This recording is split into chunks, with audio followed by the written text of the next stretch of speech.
আসসালামু আলাইকুম viewers, welcome to my channel banking offer. তো আজকের ভিডিওতে যেটি হচ্ছে গ্রাহক হয়রানির শীর্ষে যে সকল ব্যাংকগুলো রয়েছে, এই 6টি ব্যাংক মূলত গ্রাহকের টাকা দিচ্ছে না, পেমেন্ট দিচ্ছে না। তাহলে কি বন্ধ হয়ে যাবে এই সকল ব্যাংক? এই সকল ব্যাংকের বাংলাদেশ ব্যাংকে কোনো ঋণ নবায়ন করছে না।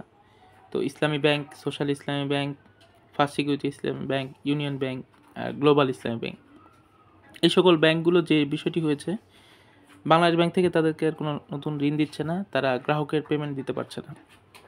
এমনকি তারা একটি সীমা নির্ধারণ করেছে ইন্টারনালি, যেমন 4 লক্ষ টাকার উপরের কোনো চেক তারা পাস করছে না।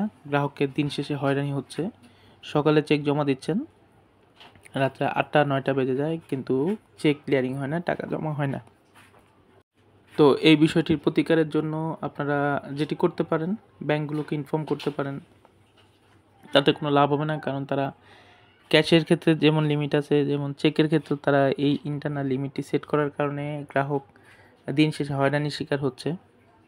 যেমন আজকের ঘটনা, আজকে হচ্ছে দেখলাম যে 4 লাখ টাকার নিচে চেকগুলো পাস করছে, কিন্তু 4 লাখ টাকার উপরে কোনো চেক তারা পাস করছে না। এই কারণে গ্রাহক দিন শেষে হয়রানির শিকার হচ্ছে। সবচেয়ে বেশি শিকার হচ্ছে ইসলামী ব্যাংক, ফার্স্ট সিকিউরিটি ইসলামী ব্যাংক। এই সকল ব্যাংকগুলোতে, গ্লোবাল ইসলামী ব্যাংকগুলোতে চেক তো দূরের কথা, এবং আপনি কাউন্টারে গেলেও ক্যাশ দিবে না।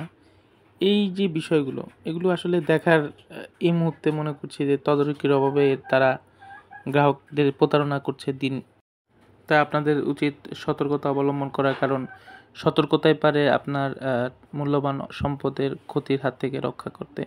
আর এই সকল ব্যাংকগুলো যেই অভিনব পন্থা অবলম্বন করেছে, তারা ঋণ দিয়েছে, ঋণ কালেকশন করতে পারছে না, বাংলাদেশ ব্যাংক থেকে টাকা পাচ্ছে না, যে কারণে গ্রাহকরা প্রতারণার শিকার হচ্ছে, গ্রাহকরা হয়রানির শিকার হচ্ছে। তো আমি আশা করব যেন এই দ্রুত এটি সমাধান হয়ে যায়, ব্যাংকগুলো তাদের পূর্বের অবস্থায় ফিরে আসুক, যেন গ্রাহকদের আর হয়রানি করা না হয়। চেক ক্লিয়ারিং, ফান্ড ট্রান্সফার এগুলো যাতে প্রপারলি করে। দিন শেষে গ্রাহক হয়রানি হলে এটা সবার জন্যই খারাপ। তো আশা করি এটি সুষ্ঠু সমাধান হবে। তো আমার ভিডিওটি কেমন লেগেছে অবশ্যই কমেন্ট করে জানাবেন। লাইক, কমেন্ট, শেয়ার করতে ভুলবেন না। ধন্যবাদ।